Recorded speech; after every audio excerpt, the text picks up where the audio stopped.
Mēs iekritām uz mazākumiem, pārāk daudz noraidījāmies, un Zviedri ir tehniski laba komanda.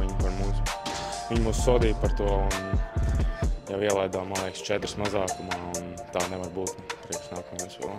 Es domāju, bija nedaudz realizācija, un Zviedri agresīvi presēja virsū, varbūt nedaudz ķēra mūsu to šoku, un vajadzēja vienkārši realizēt momentus. Bija vēl mums metieni pa vārtiem, vienkārši vajadzēja viņus realizēt.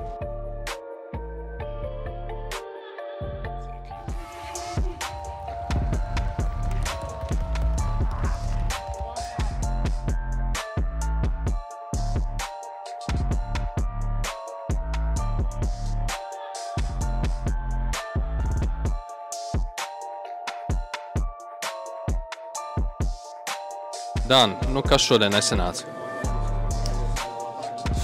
Grūti pateikt, bet neesmu ko atbildēt. Es nezinu, man tik liels kauns pēc spēles, es gribēju tieši atvainoties Latvijas faniem.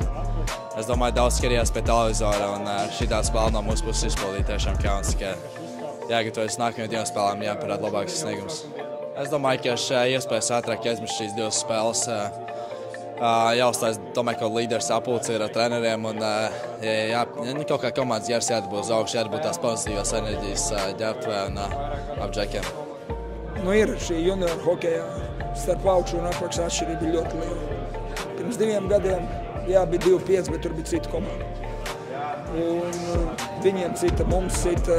Tagad galvenais, kā saka, es teiktu, nepalīdz tur, ko tur lamāsies. Viņi vienkārši ir ātrāk un spēcīgāk.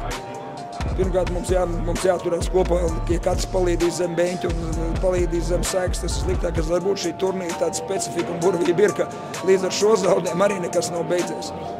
Te redzam, ka Somi kādā situācijā būs skaidrs, ka viņi būs favorīti, bet uzvar Somas, un Somiem būs jādomā, ko darīt.